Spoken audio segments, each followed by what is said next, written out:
Саманта Фокс – британская певица и модель, известная своими хитами в стиле диско и смелыми, откровенными образами. Она начала карьеру в 70-х годах и быстро завоевала популярность благодаря своему уникальному голосу и провокационному стилю.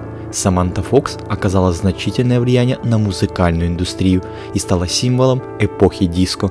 Ее песни до сих пор звучат на радиостанциях и в плейлистах любителей ретро-музыки. В своих выступлениях Саманта всегда отличалась смелостью и экспрессией. Она использовала яркий макияж, смелые наряды и зажигательные танцы, чтобы привлечь внимание публики. Ее концерты всегда были запоминающимися событиями. Сегодня Саманта Фокс продолжает выступать и записывать новые песни. Она остается верной своему стилю и продолжает радовать поклонников своим творчеством. Хотя, безусловно, у певицы уже давно нет той популярности, которая у нее была в 80-х. Но тем не менее, многие поклонники, особенно мужского пола, помнят ее из тех самых 80-х. Жгучая девушка с шикарным бюстом была одной из секс-символов 80-х. У многих мужчин и подростков дома и в гаражах были плакаты с ее жгучими фото. В этом видео я расскажу, как сейчас живет Саманта Фокс, как выглядит и чем занимается. Не переключайтесь.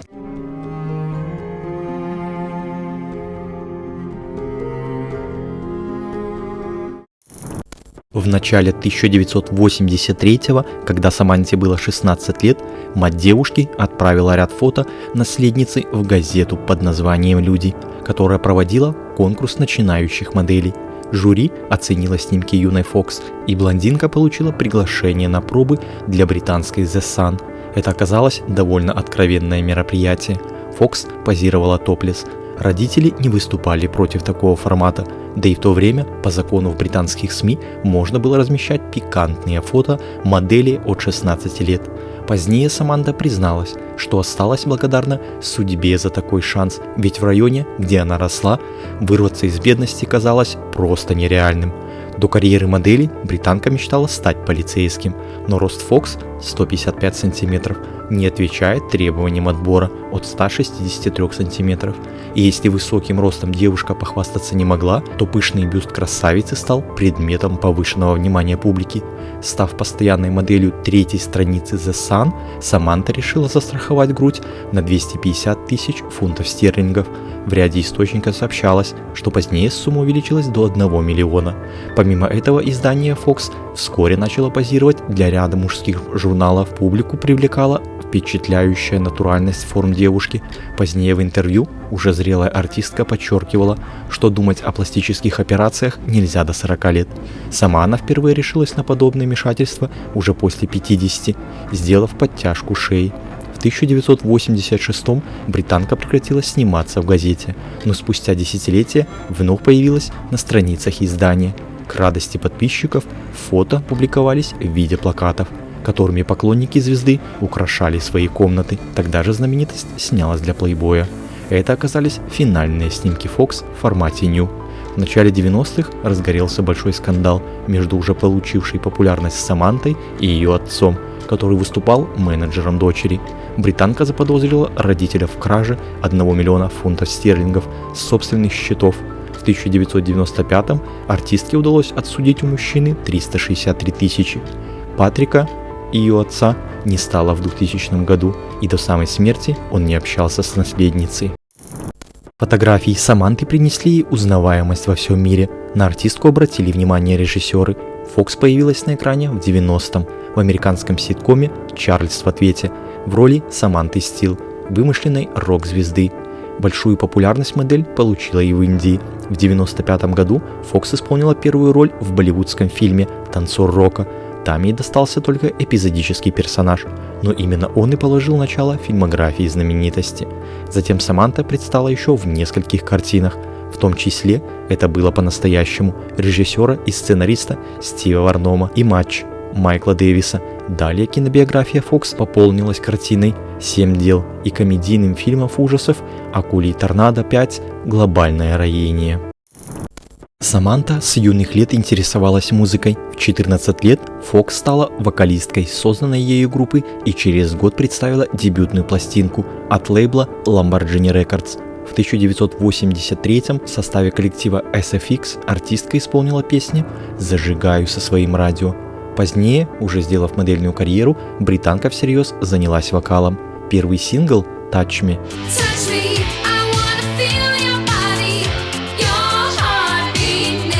«Коснись меня» в 1986 стремительно взлетел на верхушку рейтингов в Англии и США.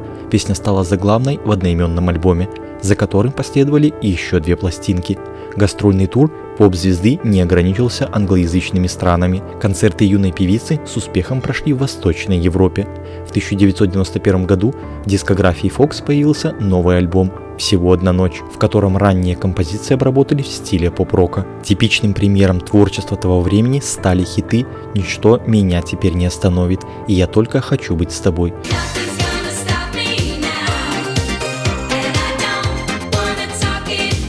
В середине 90-х Саманта и группа Sox участвовали в отборочном конкурсе на Евровидении. Песня «Дерзай сердцем» заняла только 4-е место в зрительском голосовании. В 2005-м при участии шведского артиста Гюнтера Fox записала песню «Touch Me», а затем пара сняла на нее клип. А позднее эта же композиция вышла в более современной обработке. Такой ее сделал диджей Аллигатор.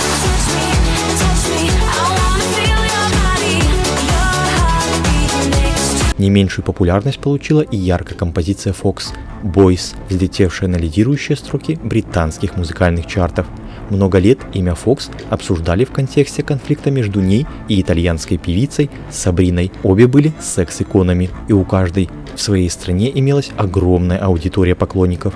Слухи о вражде 2 артисток появилось случайно, но, пользуясь случаем, обе поддержали сплетни, чтобы создать еще больше шумихи вокруг собственных персон. На самом деле никакого конфликта между певицами не было. Позднее, познакомившись лично, женщины разговорились и поняли, что не имеют друг к другу никаких претензий. Так они стали дружить, но для прессы оставались заклятыми врагами. Поэтому для всех стало большим шоком, когда в 2010 году артистки решили записать кавер на песню «Call Me» группы Blondie. Саманта прославилась как певица не только в Великобритании, но и в европейских странах, но и в России и в странах СНГ. В 2012-м публика встретила артистку на Славянском базаре. В конце 2017-го поп-звезда отправилась на гастроли по России в рамках международного фестиваля «Авторадио. Дискотека 80-х». Концерты в Москве и Санкт-Петербурге собрали полные залы. А за год до этого она появилась и на фестивале легенды Ретро FM, который проходил в культурной столице России. В 2018 году Саманта представила публике новый сингл «Hot Boy»,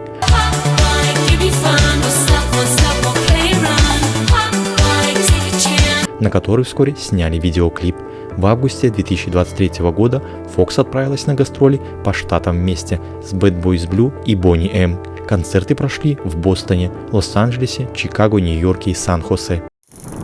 Бисексуальность Саманты сделала ее личную жизнь сложной и запутанной. В 20 лет она считала, что проживет всю жизнь с австралийцем Питером Форстером. Пара дважды в 1987 и 1994 годах собиралась обвенчаться, но отношения распались. Причиной разрыва стала трагедия. Питер и Саманта потеряли приемного сына Саймона. По медицинским причинам певица была бесплодна, который отравился алкоголем, перепутав бутылки. Затем в прессе стал обсуждаться роман знаменитости с вокалистом группы Kiss Полом Стэнли. По словам певицы, они познакомились в Нью-Йорке во время ее тура по Америке. Поскольку оба регулярно гастролировали, видеться им удавалось нечасто. Из-за этого отношения пары закончились. Сначала встречи стали проходить реже, а затем и вовсе прекратились. В 1999 году Fox была членом жюри конкурса красоты среди лесбиянок и, по слухам, состояла в близких отношениях с менеджером, австралийкой Крис Боначчи, но подлинной любовью певицы стала Мира Стрэттон, в гражданском союзе с которой Саманта прожила 16 лет. В этом же году Fox открыто заявила о своей ориентации, больше не скрывая, что женщины ей нравятся точно так же, как и мужчины.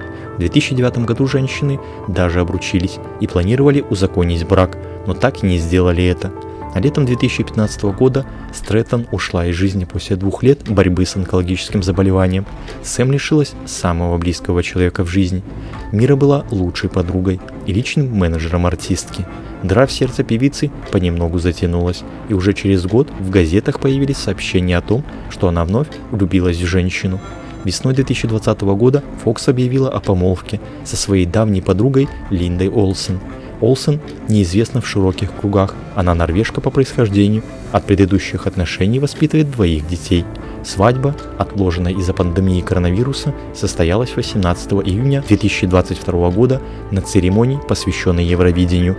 Торжество прошло в отеле King Soak в Эппинг Форестер в графстве Эссекс. Саманта относится как к детям к 2 сыновьям своей подруги Линды Олсен. Всю жизнь Саманта Фокс проживает в Лондоне. Район только сменила на более престижный, потому что родилась и выросла она в захудалом пригороде. Ее отец был простым плотником. Сейчас Фокс не слишком активна как певица, но периодически появляется на концертах, посвященных хитам 80-х и 90-х годов. Однако это не значит, что артистка ушла в тень. В настоящее время знаменитость продолжает регулярно пополнять свои социальные сети новыми фотографиями, рассказывать о жизни и делать подборки старых видео, гастролирует с концертами в разных точках мира и участвует в ретро-концертах, что является по сути ее основным видом деятельности. Ретро-концерты, но конечно же не основным. В 2023 году прошел по всей Европе и юбилейный гастрольный тур «40 лет на сцене». У Саманты Фокс после 50 не получилось сохранить такого глянцевого вида лица и фигуры, как у еще одного секс-символа 80-х Сабрины Салерно, с которой они вместе выступали.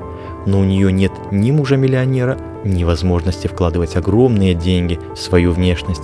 Саманта зарабатывает сама, как может, вплоть до продажи через интернет своих вещей, компакт-дисков, виниловых пластинок и фотографий с личными автографами. К слову, настоящих хитов у Саманты Фокс побольше, чем у той же Сабрины, но тоже немного, штук 5-6, не больше. Но народной любви целое море. Вплоть до 2008 года Саманта считалась самой красивой женщиной Великобритании по ежегодному опросу Daily Star, и лишь в 42-летнем возрасте уступила это звание более молодым.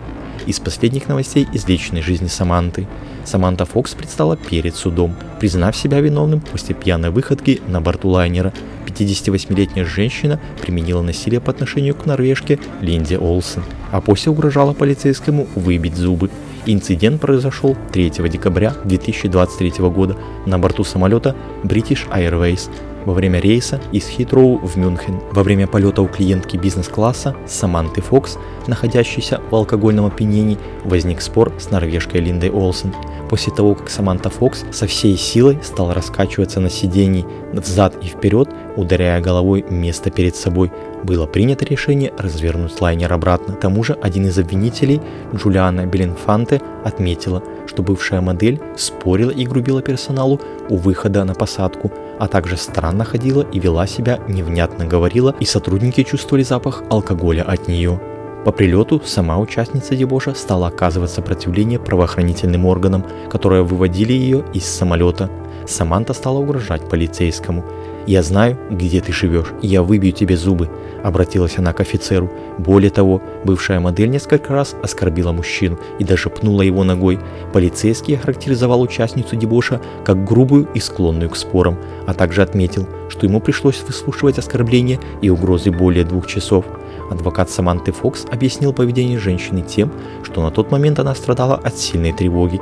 Перед полетом бывшая модель купила 2 алкогольных напитка в аэропорту, чтобы немного успокоиться. После скандального инцидента Саманта Фокс была арестована. Женщину освободили лишь в марте под залог, а остальные пассажиры самолета провели ночь в отеле, ожидая следующего рейса. 42 пассажира потребовали компенсацию. Компания British Airways заявила о потере 1718 фунтов стерлингов в результате дебоша на борту. Сама Саманта Фокс призналась, что глубоко сожалеет о своих действиях.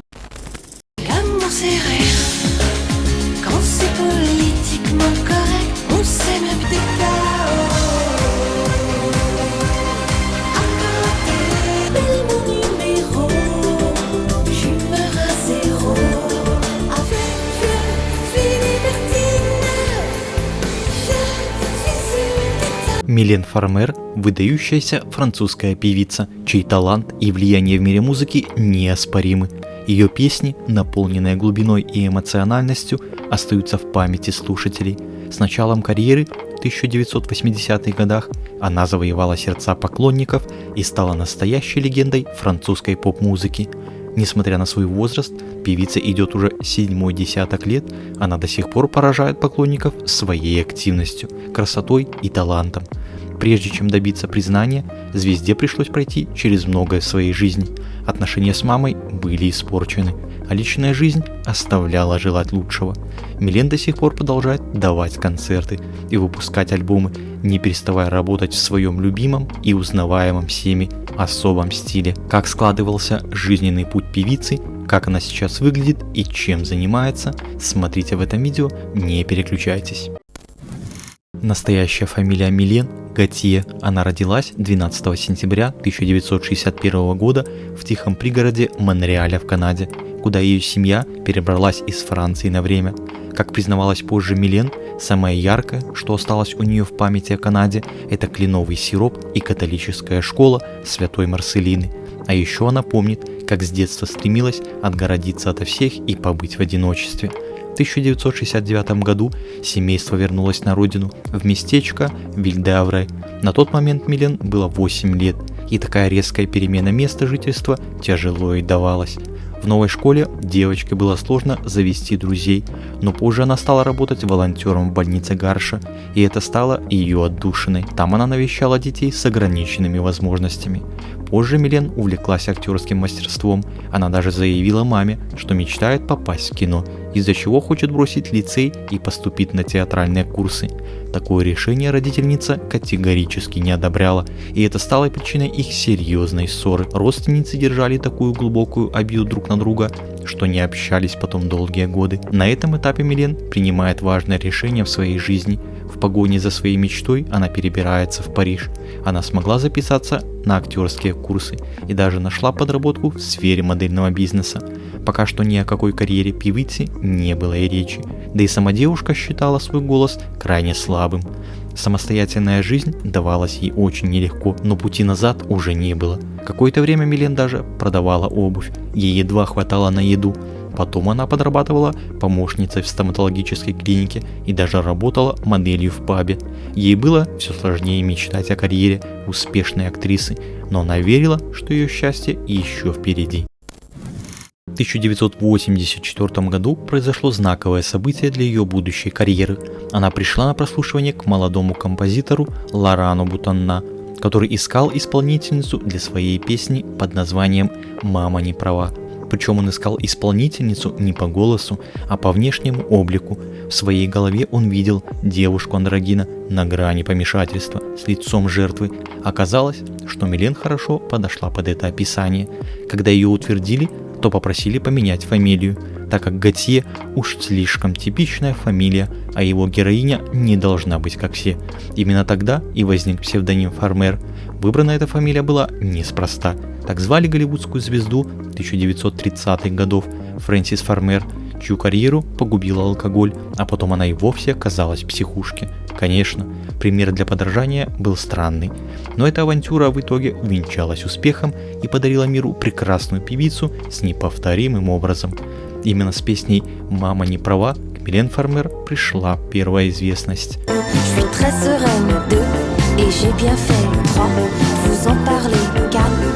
И всего через 2 года артистка выпустила свой первый альбом под названием «Лунный пепел». В тот период певица решила перекрасить волосы в рыжий цвет, который стал ее визитной карточкой. Позже Милен снялась в клипе на песню «Распутница»,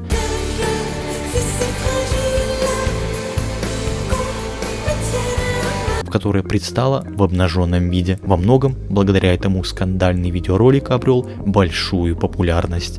Цифры говорят сами за себя. Песня больше полугода держалась в топах во французских хит-парадах. Именно после этого клипа артистка обрела настоящую всенародную славу. Фармер прекрасно понимала, что клип сыграл важнейшую роль в ее популярности, поэтому в дальнейшем певица будет уделять этому особое внимание, и каждое ее новое видео будет похоже на маленькое кино. Милен уже была на тот момент известной певицей во Франции, но в мире они узнали после выхода клипа фильма на песню «Только бы они были нежными».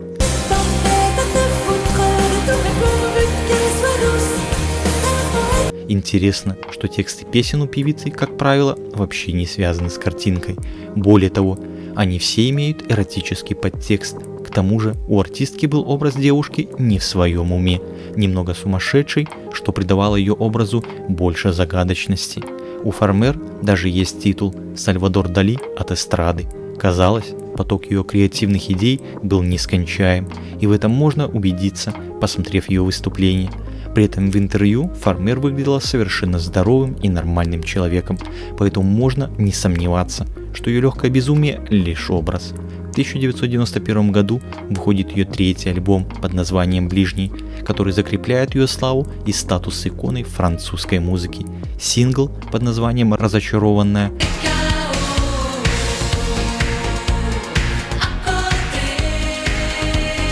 стал суперхитом во всем мире. За свою карьеру Милен Фармер выпустила 12 студийных альбомов, последний из них под названием «Неповиновение», вышедший в 2018 году, и «Влияние», вышедший в 2022 году. Также в конце 2024 года был выпущен 8-й концертный альбом под названием «Nevermore». В 2000 году певица решила попробовать себя в качестве продюсера. В сотрудничестве с Лораном Бутанна они занялись продвижением певицы Ализе. К слову, нашумевший хит «Мой Лолита»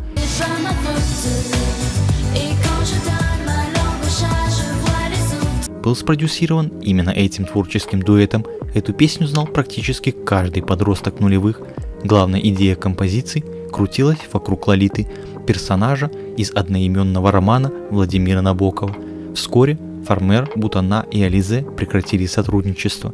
Ализе рассталась со своими первыми продюсерами не на дружеской ноте. Однако спустя около 15 лет они смогли наладить отношения. В 2018 году Ализе выпустила сборник ремиксов, состоящий из песен из ее первых 2 альбомов, заручившись поддержкой Фармер и Лорана.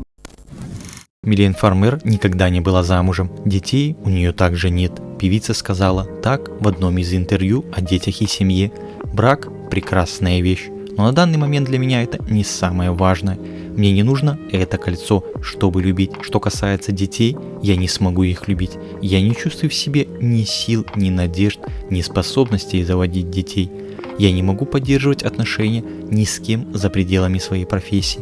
Чтобы любить меня, ты должен разделять мою страсть». Никакой точной информации о возлюбленных Милен до 1993 года нет. Слухи приписывают ей отношения с Лепажем, Жеромом Дааном, Джеффом Дальгреном, Лораном Бутанна. Певица не хотела придавать это огласке, поэтому пара скрывала отношения долгие 10 лет. Были слухи, что артистка встречалась с британским певцом Силом, который потом женился на модели Хайди Клум. А вот роман с режиссером Беноа де Сабатино артистка не скрывала. Артистка старается теперь уделять больше времени самой себе и ведет здоровый образ жизни. Фармер брала перерыв в карьере, вернувшись на сцену летом 2019 года. Тогда серию ее концертов в Париже посетили около 250 тысяч зрителей. Критики рыдали от восторга, назвав ее шоу лучшим в Европе. Отснятый материал эксклюзивно показали в кинотеатрах России, Канады, Мексики и не только. Осенью 2020 года вышла документальная трилогия под названием «Окончательное творение» о закулисной работе над этим шоу. Также Милен выпустила ранее неизданную песню под названием «Душа в воде».